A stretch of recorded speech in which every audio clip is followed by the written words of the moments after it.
오늘부터 사도행전, 사도신경 헷갈리네요. 사도신경 강해를 시작하는데 이걸 하게 된 배경을 좀 설명을 드리겠습니다. 작년 연말쯤에 2020년 올해를 준비하면서 표를 뭘로 할까 굉장히 고민을 하게 됐습니다. 그런 가운데 이 다가오는 아주 강력한 느낌, 어떤 그것이 뭐냐, 2020년도가 참 어렵고 힘들 것이라는 그런 생각이었습니다. 물론 그때는 코로나19가 올 거라는 것은 꿈에도 몰랐고요. 다만 그냥 영적 느낌으로 2020년이 쉽지 않겠다, 여러 가지 어려움이 많겠다라는 것을 예단할 수가 있었습니다. 그래서 이렇게 어려움이 온다면 이것은 결국은 우리 신앙인들에게 영적으로 굉장한 공격이 되고 무엇보다 신앙을 흔드는 어떤 그러한 공격이 될 것이라는 것을 생각할 수밖에 없었어요. 그래서 어떻게 하면 좋을까, 어떻게 가야 할까 할 때 그때 주신 것이 바로 그렇기 때문에 신앙의 본질로 돌아가야 한다. 신앙의 핵심, 그것을 놓치지 말아야겠다. 그 믿음의 진리로 가야겠다라고 하는 어떤 확신이 성령의 감동으로 왔습니다. 그래서 세운 표가 바로 복음 진리 공동체라는 표죠. 복음 진리 공동체. 다른 것이 아닌 이 복음 진리, 우리가 믿는 가장 중요한 복음 진리, 이것을 붙들고 나가는 그런 공동체 해서 복음 진리 공동체라는 표를 세웠습니다. 자, 이렇게 표를 복음 진리 공동체를 하고 나서 이제 그러면 뭘 어떻게 구체적으로 할 것인가, 그 여러 가지를 고민하는 가운데 그 중에 하나가 뭐냐, 그러면 교리 설교를 해야겠다 하는 생각이 들었습니다. 물론 그동안 성경 강해를 통해서 또 여러 성경 공부를 통해서 교리에 대해서 공부 많이 했습니다. 하지만 이렇게 직접 우리의 신앙의 핵심 진리를 다루는 그런 교리 설교를 한 적은 없었기 때문에, 그래서 이 교리 설교를 주일은 강해 설교를 하니까 수요일 날 수요 예배 때 시리즈로 했으면 좋겠다라고 하는 생각을 한 거예요.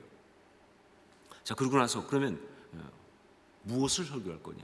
교리 설교하는 것까지 좋은데 그럼 무엇을 설교할 것인가? 이 또 고민이 시작됐어요. 하여간 이 고민은 끝도 없이 계속되니까 말이죠. 그럼 뭘 설교할 것인가? 그래서 처음에 생각하다가 딱 떠오른 것이 하이델베르크 요리문답이었습니다. 하이델베르크 요리문답. 왜 하이델베르크 요리문답을 갖다가 설교하려고 생각했냐면요, 이것이 바로 우리 개혁 신앙의 핵심 교리를 딱 필요한 것만 정리해서 놓은 것이기 때문에 그래요. 이게 우리 개혁 신앙에 필요한 것들을 딱 정리해서 요약해서 놓은 것이기 때문에, 그래서 이 하이델베르크 요리문답을 했으면 좋겠다. 이 하이델베르크 요리문답은요, 이렇게 만들어졌습니다. 16세기 그때 독일의 팔츠라고 하는 그런 곳을 다스리던 선제후 프리드리히 3세가 있었습니다. 이 선제후라는 것은 제후들 중에서 좀 큰 제후를 말하는 거거든요. 근데 이 팔츠라고 하는 그 지역을 다스리던 사람이 프리드리히 3세인데 이 사람은 신앙인이에요. 특히 칼빈의 종교개혁에 따라서 그 칼빈주의 신앙을 갖고 있는 사람이었어요. 그래가지고 자기가 그런 신앙을 갖고 있는 사람으로서 자기가 다스리는 그 지역에 있는 모든 성도들을 다 신앙 가운데 아름답게 세우고 싶은 그런 마음이 있었어요.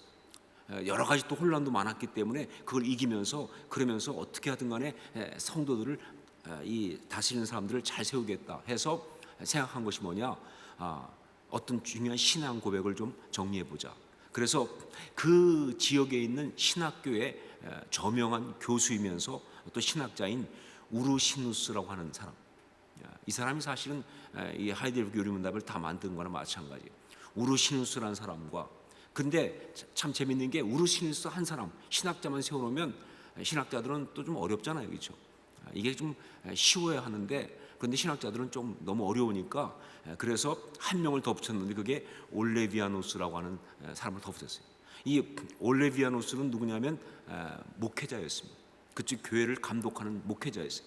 그래서 목회자와 신학자가 함께 둘이 합동 작업을 하도록, 그러면서 성경을 기초로 한 그런 신앙 고백서, 이걸 갖다가 요리문답 스타일로, 요리문답 그러니까 무슨 뭐 요리를 생각할 수 있는데 그건 절대 그게 아니고요, 딱 필요한 그렇죠?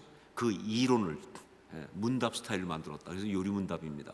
절대 요리하고는 상관이 없다. 하여간 요리 문답 스타일로 만들어 가지고 그것을 어떻게 했느냐? 그 지역에 있는 모든 교회에서 매주일 나누도록 했어요. 그렇게 만들어 놓고는 이걸 갖다가 이제 1563년에 이 발치의 수도가 하이델베르크입니다. 그 하이델베르크에서 총회가 열렸어요. 신앙총회, 개혁신앙총회. 거기에서 통과를 시킵니다. 그래서 이걸 갖다가 하이델베르크 요리문답이다 이렇게 말하게 된 것이죠. 그래가지고 이제 모든 교회에서 이걸 갖다가 공부하면서 신앙의 어떤 기초를 할 수 있도록 아주 굉장히 기가 막히게 만든, 제가 켈빈에서 공부할 때도 이 하이델베르크 캐테키즘을 한 학기를 들었는데 기가 막히더라고요. 그래서 이걸 꼭 교회들이 해야 된다. 52주 동안 하게 돼 있는 거예요. 자, 그런 생각 때문에 수요일 날 그러면 이 하이델베르크 요리문답을 하자라고 했는데 문제가 있어요. 뭐냐? 일단 양이 너무 많습니다. 이게 문항으로 따지면 129문항이에요. 그리고 나눈 거로 하면 52주입니다. 그러다 보니까 이걸 다 하려면요 시간이 너무 오래 걸리는 거예요. 적어도 제가 볼 때는 2년 안에는 못 끝내겠다 하는 것이에요.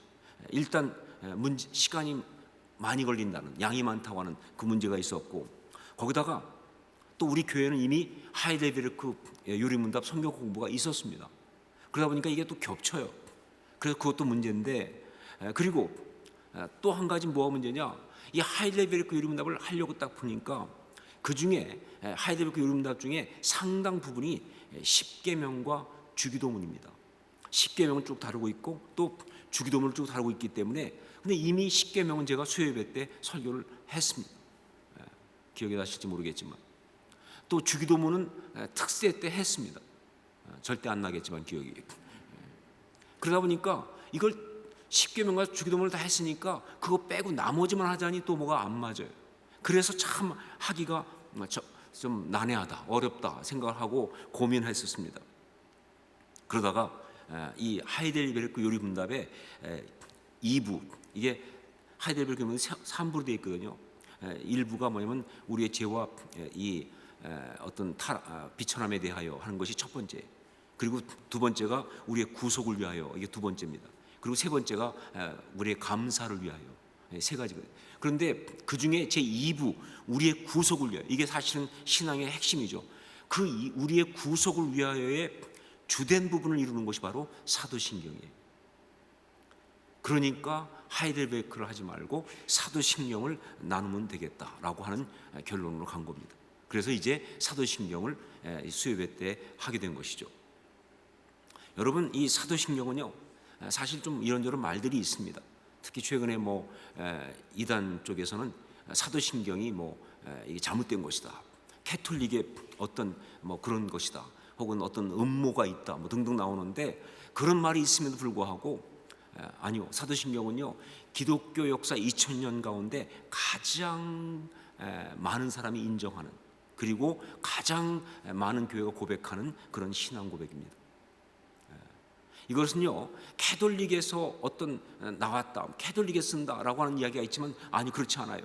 종교 개혁을 했던 루터나 칼빈도 자신들이 교리에서 너무너무 중요하게 다루고 있는 게 바로 사도신경이에요. 그렇기 때문에 정말 이것은요 그 우리의 믿는 도리의 가장 핵심적인 것을 담아놓은 그런 신앙 고백이다. 우리의 믿는 도리, 제가 오늘 제목을 믿는 도리라고 말했었지 않습니까? 우리의 믿는 도리의 가장 핵심적인 것을 담아놓은 그런 신앙 고백, 이것이 바로 사도신경이다라고 말할 수가 있어요. 그래서 이 복음진리 공동체라는 이 표에 맞게 교리 설교하면서 가장 먼저 수요일날 사도신경 강해, 이걸 하기로 결정을 한 것입니다. 자, 그리고 또 한 가지, 이 사도신경 강해를 하기로 한 이유가 있다면요, 여러분 올해 우리가 처음 들어와서 복음진리 공동체라는 것 가지고 시작하면서 여기에 맞게 하기 위해서 예배의 변화를 하나 주었습니다. 그게 바로 뭐냐면 예배 때마다 우리가 사도신경을 고백하죠. 사도신경을 고백합니다. 자, 그런데 예배 때마다 성도들이 사도신경 고백을 하는데, 그런데 의외로 많은 사람이 사도신경을 다 외우기도 하고 고백도 하고 그러는데 사도신경이 뭔지를 잘 모른다는 거예요. 그게 어디서 온지도 잘 모르고 내용도 잘 모르고 그러면서 그냥 좋은 거라고 생각만 하면서 고백하는 사람이 너무 많다는 것을 제가 발견했어요. 그래서는 안 되죠. 그래서 이 사도신경 강해를 통해서 이 사도신경이 뭐고 어떤 내용인지를 갖다가 좀 알고 고백하자 하는 의미에서 사도신경 강해를 또 하게 된 것입니다. 자, 그래서 이제 사도신경 강해로 들어가면서 먼저 사도신경 이것이 무엇이고 어떻게 만들어진 것인지 그걸 보도록 하겠습니다. 자, 우선 가장 먼저 물어야 할 것은 뭐냐? 사도신경, 그 이름에 관하여, 그 이름에 대하여입니다. 우리가 보통 사도신경이라고 부르고 있는데 그 이름이 도대체 무슨 뜻이냐? 왜 그런 이름이 붙었느냐? 사도신경 그 이름에 대하여라는 것. 왜 이것을 사도신경이라고 부르는가? 그 이름은 어떻게 붙어졌는가 하는 것이죠. 자, 이 이름에 관한 걸 보기 위해서 먼저 봐야 될 것이 뭐냐? 여기 신경이라는 사도신경이니까 신경이라는 말. 신경이라는 말은요, 여러분 그 자막에 나온 것처럼 한자로 믿을 신자에다가 경전할 때 경입니다. 성경할 때 경자예요. 자, 그러다 보니까 어떤 비평가들은요 거품을 물기 시작합니다. 사도신경이 성경이 아닌데 무슨 성경과 같은 경자를 쓰느냐? 그러니까 이건 성경도 아니면서 성경 같은 권위를 갖다고 말하는 자체가 이게 문제가 있다. 그런 식으로 막 공격을 하면서 이 아주 비판을 하는데, 근데 절대 그거 아닙니다. 사도신경에서의 이 신경은요 성경과 동일한 권위를 갖는다고 붙인 경자가 아닙니다. 다만 이 경자를 붙인 것은 성경의 성경적인 근거를 가지고 우리가 믿는 도리를 고백한 것이라는 면에서 그래서 경자를 붙인 거예요. 그래서 믿는 어떤 도리, 신경 이렇게 붙인 거예요. 그러니까 성경적인 근거를 가지고 우리의 믿는 도리를 고백한 것이어서 신경 이렇게 한 것이죠. 이게 확실한 것은요 영어 성경에서는요 이 사도신경을 갖다가 The Apostles' Creed 이렇게 말하지 않습니까? The Apostles' Creed라고 하는 이 말, 그 중에서 Creed라고 하는 말, 이 말은요 원래 그 믿는다라는 뜻의 라틴어 크레도에서 온 단어죠. 그래서 크레도에서 왔기 때문에 이것의 의미는 뭐냐? 바로 교리, 신념, 신조예요. 성경이 아닙니다. 그러니까 성경이 아니고 믿는다라는 뜻의 크레도에서 온 바로 그런 단어이기 때문에 교리, 신념, 신조예요. 그래서 그걸 우리말로 번역한 게 바로 신경이기 때문에 이 사도신경은 그냥 신조라고 이야기해요. 그래서 어떤 데는 사도신조 이렇게 말하는 사람도 있습니다. 절대 성경적인 어떤 권위를 가진 그런 것을 말하는 게 아니다. 이 부분에 오해가 없어야 합니다. 자, 그리고 또 하나 이제 또 말할 것은 뭐냐? 여기서 이 이름에서 바로 사도라는 부분이에요. 사도. 왜 이걸 갖다가 사도신경, 즉 사도들의 신앙 고백이라고 부르냐 하는 거예요. 이거에 대해서 이 아주 재밌는 어떤 이야기가 하나 있습니다. 뭐냐? 주 4세기경에 루피너스라고 하는 사람이 사도신조 주석을 썼습니다. 루피너스가 사도신조 주석을 썼는데 이 사람이 거기서 이런 얘기를 했습니다. 사실 뭐 좀 황당한 얘기긴 한데 주 70년 예루살렘이 멸망할 때 성전이 파괴되고 그때 그 12사도들이 모여가지고 교회와 성도들을 위해서 자기들의 믿는 그 믿음의 도리를 정리하기로 했다는 거예요. 그러면서 12명이 쫙 모여서 성령의 감동한 가운데 그 중에 베드로가 제일 먼저 나는 믿는다. 바로 하나님 우리 아버지가 전능하시고 천지를 창조하신 분인 것을 라고 첫 번째를 얘기했다는 거예요. 그랬더니 그 다음에 두 번째는 누군지 모르지만 또 딴 사도가 나는 믿는다 하고 그 다음 걸 말하고 12명이 돌아가면서 한마디씩 다 해가지고 딱 모으니까 그게 지금 우리의 사도신경이 되었다라는 그런 전설 같은 이야기를 했어요. 바로 그래서 이것이 사도신경이다. 그러니까 사도신경은 진짜 사도들이 한마디씩 해가지고 묶어서 12마디를 가지고 12개 입는다를 가지고 만든 그런 것이라고 하는 식의 기록이 이 루피너스의 기록에 나오는 거예요. 그래서 사도신경이다라고 하는데 지금 여러분의 표정을 봐도 아무도 믿는 사람이 없다는 거예요. 예, 이건 좀 황당합니다. 일단 주 70년 그때 12사도가 모일 수가 없어요. 다들 그때 가 있고 심지어 야고보 사도는 제일 먼저 이미 순교한 지 한참 된 상태였어요. 그러니까 12사도가 될 수가 없죠.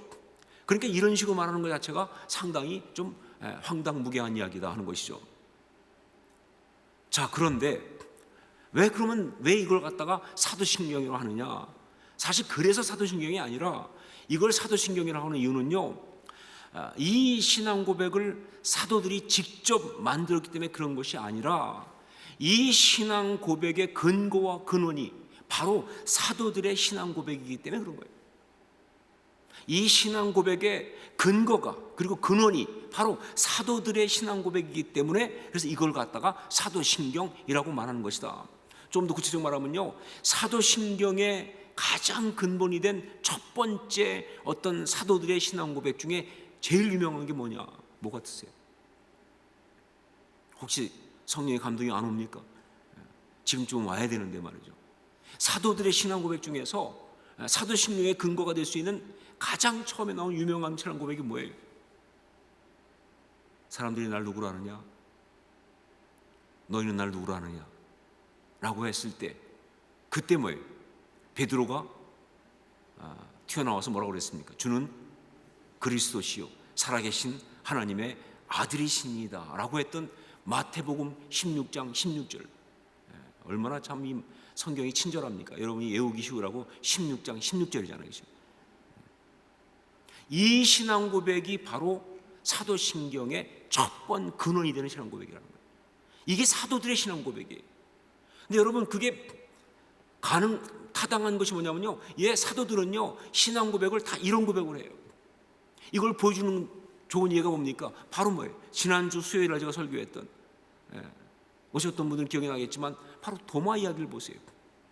도마가 부활하신 주님을 만나고 그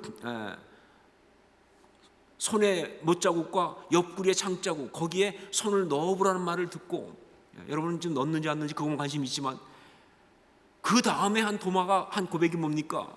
요한복음 20장 28절 나의 주님이시요 나의 하나님이십니다. 베드로의 고백과 똑같은 고백을 하는 거예요. 나의 주님이시며 나의 주님이시요 나의 하나님이십니다 라는 고백을 했다는 거예요. 이게 바로 사도들의 신앙 고백이에요. 예수 그리스도 우리 가운데 오신 하나님이십니다. 이 고백을 한 것이 바로 사도들의 고백인 거예요. 자, 이런 사도들의 고백을 갖다가 가지고 이 초대교회가 쭉 세워지기 시작한 거예요. 그런데 이렇게 이 사도들의 고백을 가지고 초대교회가 세워지면서 그러면서 초대교회는요 이 사도들의 신앙 고백으로부터 어떻게 발전을 시키느냐? 바로 세례를 위한 공부와 문답으로 발전시킵니다. 그러니까 초대교회 당시 세례를 주는데 여러분 이 세례는요 그 당시 초대교회 당시는요 굉장히 중요한 거예요. 세례를 받게 되면요 그 사람은요 그 교회 안에 있는 모든 것을 함께 나누는 지체가 되는 거예요. 그러니까 아무나 막 줄 수가 없는 거예요. 그냥 막 주는 그런 거 안 돼. 사실 한국 교회에서는 세례가 좀 남발되는 경우가 있어서 굉장히 아쉬울 때가 있었거든요. 어떤 경우는 막 군대 같은 데는 막 그냥 소방호수 뿌린 경우도 있다고 하니까 큰일이죠. 그건 안 되죠. 정말 세례는 중요한 건데 그러면 세례를 줄 때 그때 어떻게 이 사람이 진짜 세례받을 만한가 할 때 바로 딴 것이 아니라 이 사도들의 신앙 고백을 근거로 한 세례 공부 그리고 세례 문답 그걸 가지고 세례를 주는 사람들을 공부시키고 문답을 했다는 것이죠. 이걸 잘 보여주는 것이 주 215년에 기록된 히폴리투스라는 사람이 있었어요. 히폴리투스. 오늘 이름이 어려운 게 많이 나와서 상당히 힘드실 줄 알지만 혹시 용량이 안 되면 잊어버리세요. 꼭 기억할 필요는 없습니다. 히폴리투스라는 사람이 사도적 전통의 문답식 신경이라고 하는 글을 남겼는데 사도적 전통의 문답식 신경. 그런데 거기에 그 당시 교회에서 했던 세례 문답을 그대로 보여주고 있어요. 그걸 소개했어요. 자, 내용은 아래와 같습니다. 이렇게 물었습니다. 세례받은 사람한테. 첫째, 모든 것을 다스리시는 아버지 하나님을 믿습니까? 여러분 이럴 때는 아멘 하셔야 됩니다. 좀 이렇게 같이 빙의를 하셔야지 이게 뭐 설교가 되지. 구경하지 마시고 지금 제가 물었잖아요, 그렇죠? 그럼 여러분은 대답을 하셔야 된다는 거예요, 그렇죠? 자, 첫째, 모든 것을 다스리시는 아버지 하나님을 믿습니까? 예, 이렇게 해야 세례가 되는 거예요. 딴 거 안 물어봐요. 모든 것을 다스리시는 아버지 하나님을 믿습니까? 여기에 아멘 할 때 세례를 받을 수 있는 거예요. 그 다음에 두 번째 물었던 게 뭐냐? 둘째, 하나님의 아들이시요 성령으로 잉태하사 동정녀 마리아에게 나시고 본디오 빌라도에 의하여 십자가에 못 박혀 죽으시고 장사되었다가 사흘 만에 죽은 자 가운데서 다시 살아나시며 하늘에 오르사 아버지 우편에 앉아 계시다가 산자와 죽은 자를 심판하러 오실 예수 그리스도를 믿습니까? 단 한마디도 놓치지 말아야 돼요. 예수 그리스도가 제일 중요한 사도 되시는 고백이니까 그분이 하나님이시라는 거예요. 그래서 단 한마디 놓지 말고 하나님의 아들이시오 성령으로 잉태하사 동정녀 마리아에게 나시고 본디오 빌라도에 의하여 십자가에 못 박혀 죽으시고 장사되었다가 사흘 만에 죽은 자 가운데서 다시 살아나시며 하늘에 오르사 아버지 우편에 앉아 계시다가 산자와 죽은 자를 심판하러 오실 예수 그리스도를 믿습니까? 여기에 주저하지 않고 아멘이라고 말하는 사람이 세례를 받는 거예요. 그리고 세 번째, 성령을 믿으며 거룩한 공예와 몸이 다시 사는 것을 믿습니까? 예, 성령을 믿으며 거룩한 공예와 몸이 다시 사는 것을 믿습니까? 예, 이 질문 앞에 주저하지 않고 아멘 했을 때 이 세 가지의 질문을 아멘으로 답할 때 그 사람은 세례를 받을 수가 있다. 근데 여러분 좀 보셨지만 이 세 가지가 다 뭐예요? 지금 우리 사도신경과 너무 비슷한 내용이죠. 바로 이것이 사도신경의 어떻게 보면 원형과도 같은 그런 모습인 거예요. 자, 이것이 그렇게 교회에서 세례 어떤 공부와 문답으로 사용되다가 이 내용이 주후 4세기에서 5세기에 걸쳐서 325년부터 시작해가지고 451년까지 가는 그때 걸쳐서 종교회의가 됩니다. 왜냐하면 너무 이단들이 막 난리치고 막 또 이론들이 왔다 갔다 하니까 교회가 너무 혼란스러워서 참된 신앙을 갖다 확립하기 위해서 종교회의를 했는데 그 첫 번째가 니케아 종교회의입니다. 그때부터 쭉 종교회의를 열어가지고 칼게튼까지 여는데 그런데 이 회의를 열면서 내용이 정리돼요. 그래서 이단들이 있는 거 쳐내고 잘못된 거 쳐내고 그 사도들의 신앙 고백을 가지고 있던 걸 정리해가지고 만들어서 결국은 그것이 나중에 주후 710년에 텍스투스 리셉투스라고 하는 이건 사도신경에서 유명한 문서예요. 이 텍스투스 리셉투스라고 하는 그 문서에 지금 사도신경과 거의 비슷한 형태로 세워지게 소개가 되는 거예요. 그러면서 교회에 활발하게 전파가 된 거예요. 사도신경은요 생각보다 뿌리가 깊다는 거예요. 절대 하루아침에 그냥 누가 뚝딱 만든 게 아니라는 거예요. 교회에서 끝없이 고민하면서 그렇게 만져가면서 만들어낸 거예요. 자, 그런데 그렇게 만들어진 이것이 말이죠, 캐톨릭에서는 어떻게 쓰였느냐, 예배를 위한 신앙 고백으로 주로 사용했습니다. 그래서 이것이 기도문과 함께 예배 때, 미사 때 신앙 고백으로 주로 사용이 됐었어요. 그런데 종교개혁이 일어났을 때, 그게 루터와 켈빈 여러 사람이 종교개혁을 일으켰잖아요. 근데 여러분 아시지만 종교개혁이 일어났을 때 종교개혁자들은요 캐톨릭의 비성경적인 건 다 날렸어요. 그 중에 가장 많이 날린 게 뭐냐면요 바로 이 기도문, 미사 뭐 이런 것들 있죠, 형식 다 날렸어요. 절대 미사처럼 뭐 흔들고 뭐 이런 거 안 했어요. 그래서 심지어 종교개혁자들 때는요 이 강단에 이 예배당에 십자가도 못 걸게 했어요. 아무것도 없이 오직 말씀만 선포하는. 왜냐하면 그게 전부 다 뭐냐면요 비성경적이니까. 그러니까 그렇게 캐톨릭에 있었던 많은 예전들을 다 날리고 다 버린 그 종교 개혁자들이 놀랍게도 루터가, 칼빈이 이 사도신경만큼은 그대로 가져온 거예요. 대신에 예배 때 고백하는 예전이 아니라 뭐예요? 교리 공부를 위한 것으로 그렇게 갖고 와요. 정말 우리 신앙의 핵심 교리, 그것으로 가져오는 거예요. 루터도 그랬고, 그리고 칼빈은 더 그랬고요. 기독교 강요에 집어넣었으니까. 자, 이게 바로 우리가 지금 공부하고 있는 사도신경입니다. 자, 이 사도신경이 어떤 것인가에 대해서 우리가 결정적으로 알 수 있는 것은요, 바로 이 사도신경에 대한 루터와 칼빈의 유명한 말이 있습니다. 이것이 바로 왜 사도신경인지 그걸 그대로 확실하게 말해주는 어떤 그런 내용이라고 할 수가 있어요. 루터는 이렇게 말했습니다. 사도신경은 우리나 초대 교부들이 고안해낸 것이 아니다. 사도신경은 우리나 초대 교부들이 고안해낸 것이 아니다. 마치 꿀벌들이 온갖 아름다운 꽃에서 꿀을 모으듯이 위대한 사도들이 전해준 성경의 가르침을 오묘하게 요약한 것으로 어린이들과 순수한 기독교인들의 유익을 위해 만들어진 것이다. 절대로 누가 창작한 것이 아니라 마치 꿀벌들이 그 어떤 그런 꽃에서, 아름다운 꽃에서 꿀을 모으듯이 그렇게 성경에 나오는 사도들의 어떤 그런 그 내용, 사도들이 가르치는 성의 가르침들을 갖다가 오묘하게 모아가지고 만든 게 바로 사도신경이라는 거예요. 루터는 참 표현도 잘해요. 그렇게 사도신경, 그러니까 사도들이 만든 사도신경이 아니라 사도들의 신앙 고백을 그렇게 왔으니까 그렇다는 걸 정확히 말해준 거죠. 칼빈은 원래 사람이 좀 어려우니까 내용도 좀 어렵습니다. 조금 더 길고요. 이렇게 말했습니다. 사도 신조는 우리의 구속의 중요한 점들을 간단히 요약하며 그리스도에 대해서 우리가 유의해야 할 일들을 일일이 분명히 보여주는 일람표와 같은 구실을 하고 있다. 이거는 정말 우리의 구속의 중요한 점을 딱 요약하고, 그리고 그리스도에 대해서 우리가 유의해야 될 일들을 일일이 분명히 보여주는 일람표 같은 구실을 하고 있다.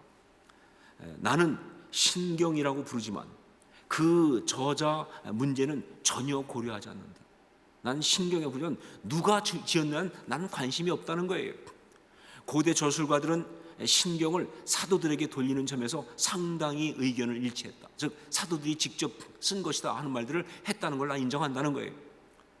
사도들이 공동으로 써서 발표했다거나 그렇지 않으면 그들이 전한 가르침을 충실히 수집하며 요약한 것이므로 넉넉히 사도들의 이름을 붙일 만하다고 생각했다.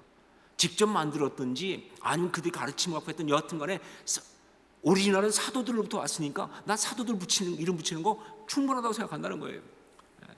그러면서 한 얘기가 뭐냐, 사도 신조가 어디서 유래되었든 교회의 바로 초창기, 즉 사도 시대의 모든 사람이 이구동성으로 그것을 공적 고백서로 인정했다고 나는 확신한다. 누가 만들었든 어떤 상관없이 초대교회 당시 때부터 사도들과 동일한 신앙을 고백한 사람들이 함께 고백했던 그 고백인 건 분명하지 않느냐는 거죠. 그게 바로 켈빈의 주장이었습니다. 자, 이 정도 되면 사도신경이 무엇이고 어떻게 만들어진 것인지 어느 정도 여러분이 알았을 것이라고 생각합니다. 물론 머리가 더 복잡해지고 하얘지면서 아무 생각이 없을 수도 있지만, 그러나 하여간 대략 알았어요. 사도신경은 사도들의 신앙 고백을 교회가 오랫동안 발전시켜서 그래서 정말 중요한 신앙 고백으로 정리한 거구나 라는 것은 여러분이 분명히 알 수가 있어요. 자, 그러면 이제 또 한 가지 봐야 될 것이 있습니다. 뭐냐? 그럼 왜 우리가 사도신경을 고백해야 하는 거예요? 그런 거라고 한다면 이유가 있을 거 아니냐? 왜 우리가 사도신경을 고백해야 하는가? 여러분, 그 이유는요, 사도신경이 처음 만들어지고 고백되어질 때 이야기를 보면 답이 나오는데 두 가지로 답이 나옵니다. 왜 사도신경을 고백해야 하는가 하는 것은 두 가지로 답이 나와요. 이건 바로 지금도 우리가 사도신경을 배우고 그리고 고백하는 중요한 이유예요. 두 가지 때문에. 첫째가 뭐냐? 성도들의 아름다운 연합, 즉 하나됨을 위해서다. 성도들의 아름다운 연합, 즉 하나됨을 위해서다. 우리 히브리서 10장 23절 24절 말씀을 함께 읽도록 하겠습니다. 같이 읽습니다. 또 약속하신 이는 미쁘시니 우리가 믿는 도리의 소망을 움직이지 말며 굳게 잡고 서로 돌아보아 사랑과 선행을 격려하며, 여기 우리가 믿는 도리를 굳게 잡으라고 하면서 그 이유가 뭐냐 할 때 첫 번째 나온 게 뭐예요? 서로 돌아보아 사랑과 선행을 격려하며, 즉 뭐예요? 성도들이 연합하기 위해서, 즉 하나가 되기 위해서 바로 이 믿는 도리, 즉 우리의 신앙 고백이죠, 그렇죠? 이걸 갖다가 굳게 잡아야 한다는 겁니다. 왜 신앙 고백을 하느냐? 바로 우리가 하나 되기 위해서, 우리가 연합하기 위해서 신앙 고백을 하는 것이다. 여러분, 말씀드린 것처럼 초대교회 당시에는요, 이 사도신경은 세례교육과 문답을 위해 사용되었습니다. 여러분, 이 세례라는 거 말씀드렸지만 이것은요, 그리스도인의 아이덴티티 자체입니다. 그러니까 이건 너무너무 중요한 역할을 한 거예요. 다른 게 아니에요. 정말 그리스도인으로 하나가 되기 위해서 바로 이 고백을 해야 되는 거예요. 이 고백만 하면 넌 그리스도인이야. 이 고백만 하면 너는 우리하고 똑같은 그리스도인이야. 우리는 하나야 라는 거예요. 여러분, 바로 그래서 예배 때 사도신경이 고백된 거예요. 어떤 배경을 가진 어떤 사람이든지 상관없이, 뭐 그 중에는요 자유인도 있고 종도 있고, 그 중에는요 인종이 다를 수도 있고, 그 중에는 부자도 있고 가난한 자도 있고, 그 중에는 똑똑한 사람도 있고 좀 배우지 못한 사람도 있고, 그 중에는 여러 아픔이 많은 사람도 있고, 굉장히 나름 존경하는 사람도 있고, 상관없이 말이죠, 와서 그 입으로 사도신경, 즉 이 신앙 고백을 하는 순간 우리는 다 똑같다. 우리는 다 하나라는 겁니다. 우리는 완전히 하나가 되는 놀라운 역사를 경험한다는 거예요. 여러분, 그래야 예배가 시작되는 것이죠.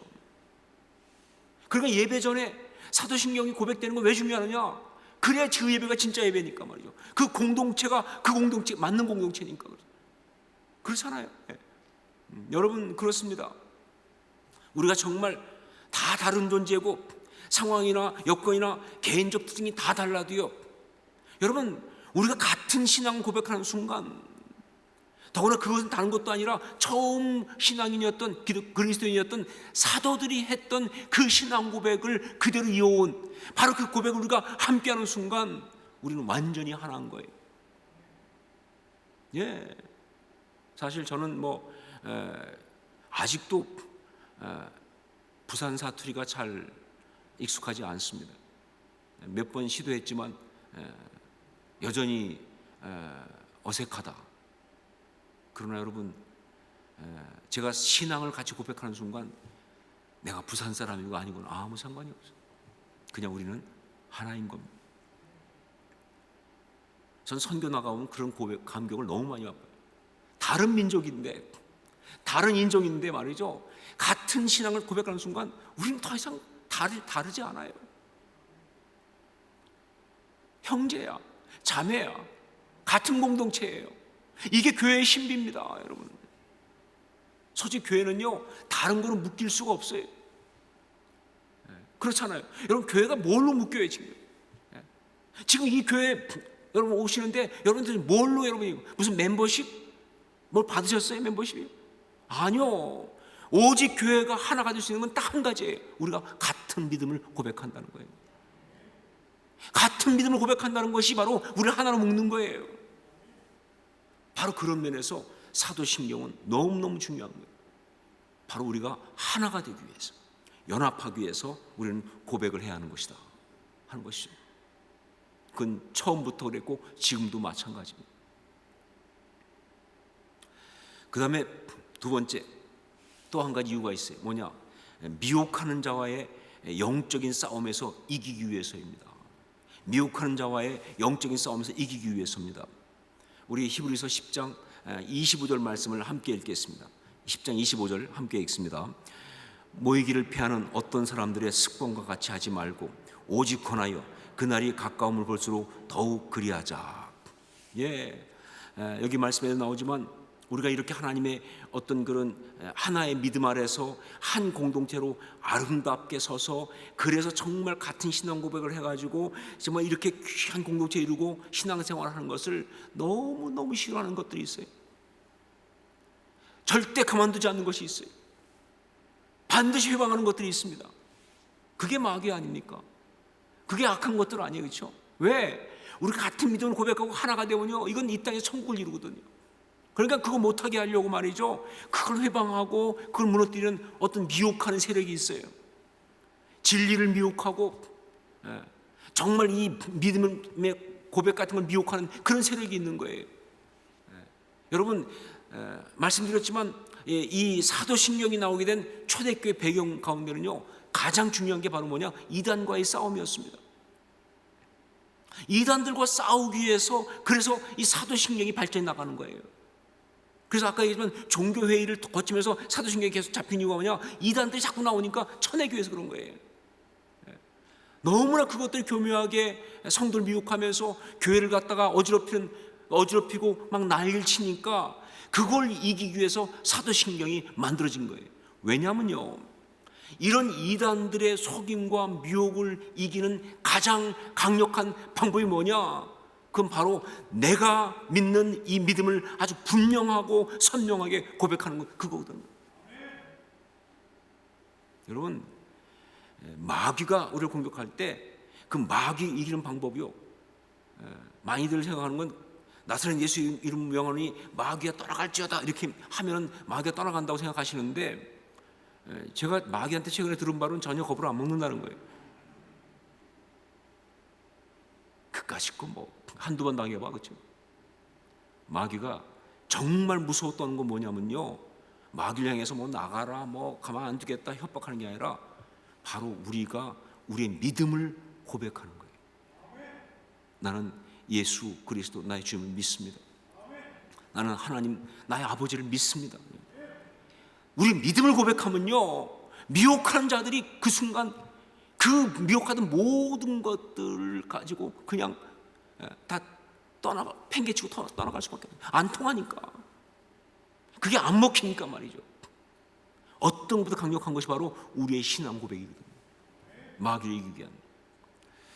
제가 청년 시절에 서울에 있는 한 교회를 출석했었습니다. 그때 경험했던 이야기입니다. 그때 저는 교회 학교 총무였어요. 그래서 주중에도 가서 교회를 또 좀 하기도 하고 했는데, 그러다가 보니까 어떤 날 제가 교회 사무실에 이제 주중에 가게 됐어요.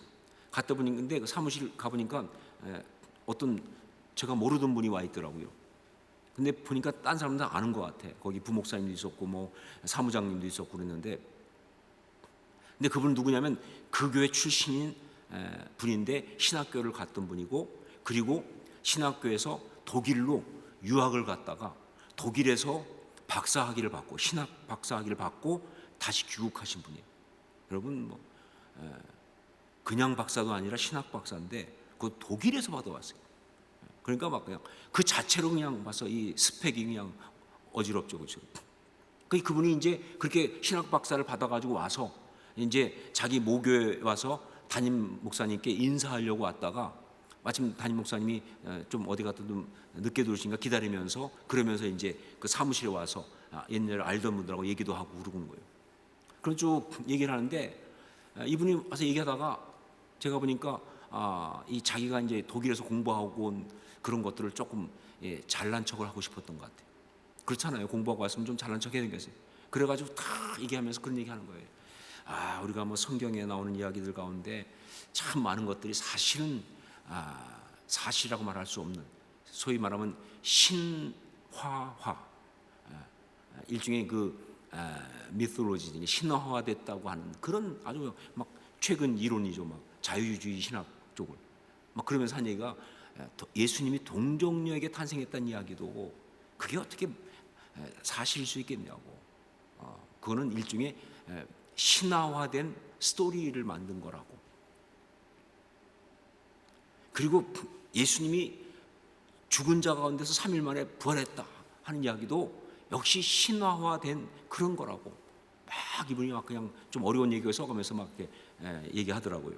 원래 그 교단이 좀 약간 좀 그런 오지랖이 넓어서 그래요.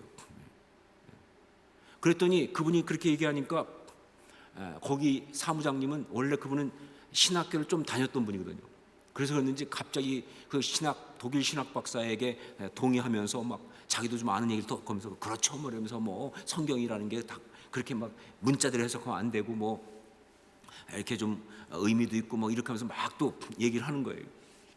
그래 거들고 있으니까 또 그 옆에 부목사님도 또 자기 이제 신학교 나오고 또 후배고 또 앞에 있는 사람이 또 독일 신학 박사니까 그랬는지 말이에요. 자기도 또 아는 척하면서 예 뭐 그런 식의 뭐 해석도 가능하고 뭐 비평도 가능하고 뭐 이러면서 또 같이 막 거들고 있는 거예요.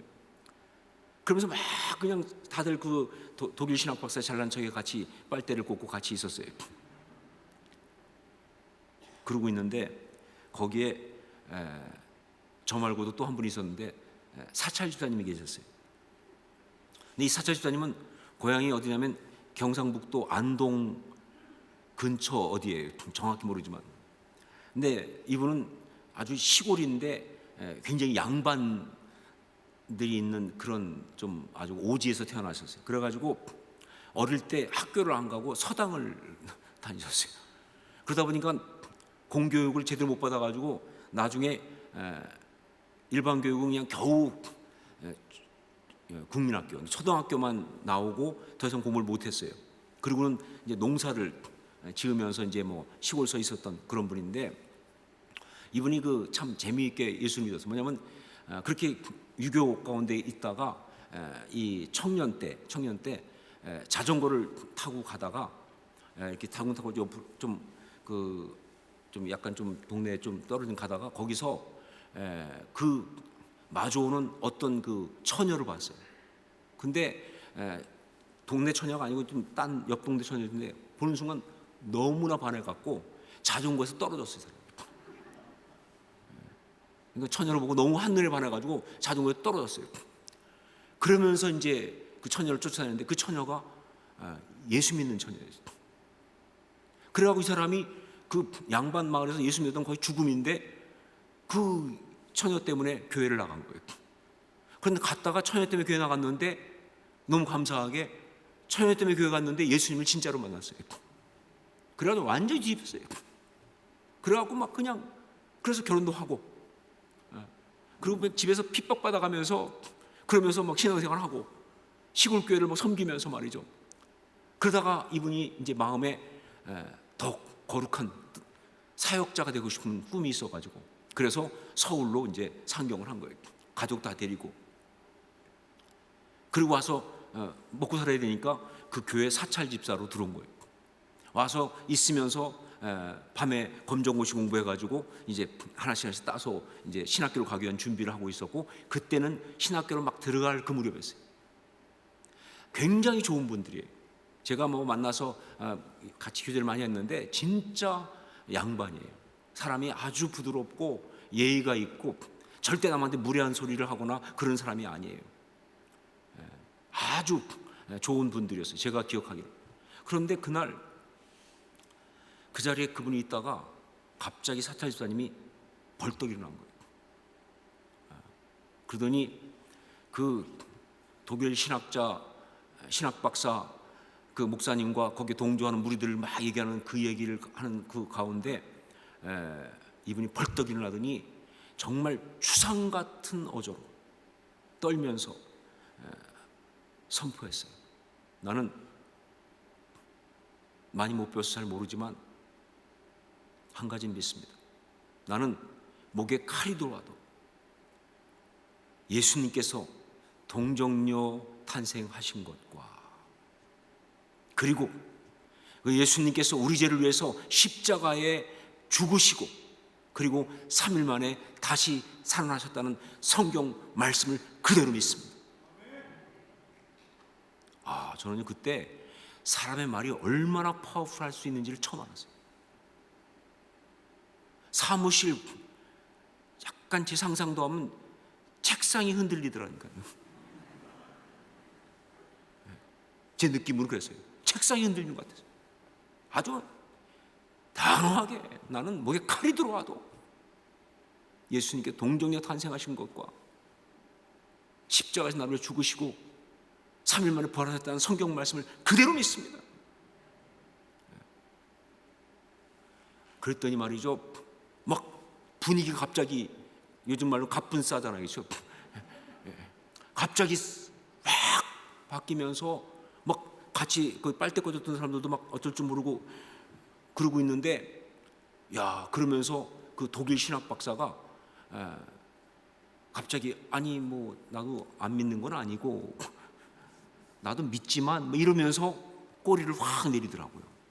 전 그때 정말 놀라운 장면을 봤어요.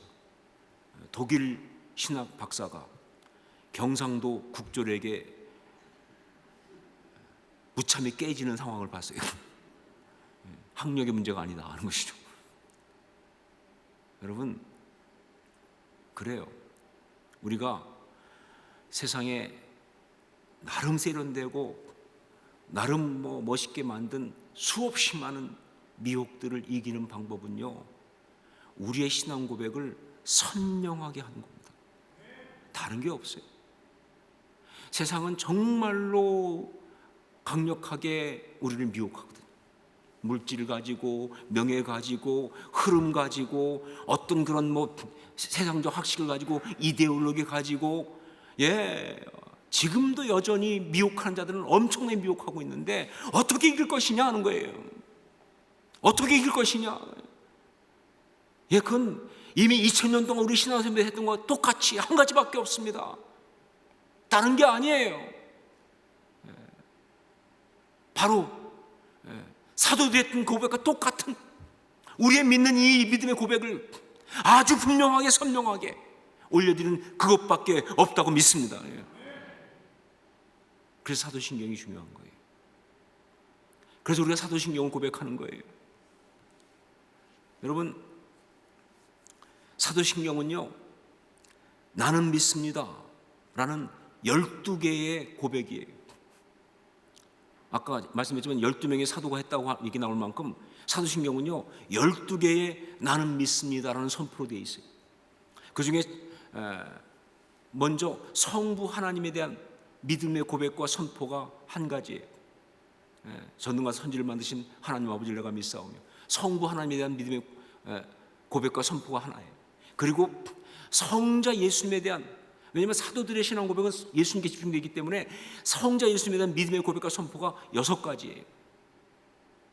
성자의 신분, 그의 아들 우리 주 예수 그리스도를 믿사오니, 성자의 출생, 성령 잉태하사 동정녀 마리아에게 나시고, 성자의 고난, 죽음, 장사, 본디오 빌라도에게 고난 받으사 십자가에 못 박혀 죽으시고, 그 다음에 부활, 사흘 만에 죽은 자가 다시 살아나시며 승천 하늘에 오르사 전능하신 하나님 우편에 앉아 계시다가 재림, 절으로서 산 자와 죽은 자를 심판하러 오시리란 말이에요. 이 성자에 대한 믿음의 고백과 선포가 6개입니다. 그리고 성령 하나님에 대한 고백과 선포가 한 가지예요. 성령을 믿사오며, 딱 한 번. 그리고 이어서 교회와 성도에 대한 고백과 선포가 4가지입니다. 교회, 거룩한 공예와 성도가 교통하는 것과, 그리고 성도의 사죄, 죄를 사하여 주신 것과, 성도의 부활, 몸이 다시 사는 것과, 성도의 영생, 영원히 사는 것을 믿사옵나이다. 여러분, 제가 이 12개의 믿습니다 이야기를 이렇게 장황하게 설명하는 건 뭐냐면요, 이 12개의 나는 믿습니다, 하나님의 전능하심과 창조주이신 것을 나는 믿습니다. 나는 믿습니다. 예수 그리스도 그분이 하나님의 외아들이시며 우리를 위해서 이 땅에 오셨고 하는 걸 믿습니다 부터 해가지고 쫙 나가면서 나는 믿습니다 하는 이것은요, 단지 그냥 내가 믿는다는 말을 하는 것이 아니라 바로 이 12개의 신앙 고백과 이 선포는요, 우리를 미혹하는 12개의 미혹에 대한 강력한 펀치라니까요.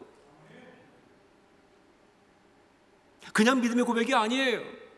나를 흔들고 있는 악한 것들의 그 모든 미혹에 대해서 그냥 박살내는 그러한 펀치예요.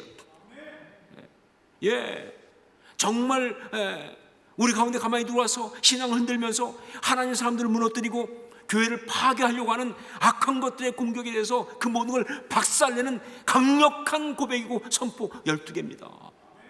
이게 바로 사도신경의 의미예요. 그냥 괜히 그냥 주절주절 하는 게 아니에요. 사도신경은요, 칼을 휘두르는 거예요.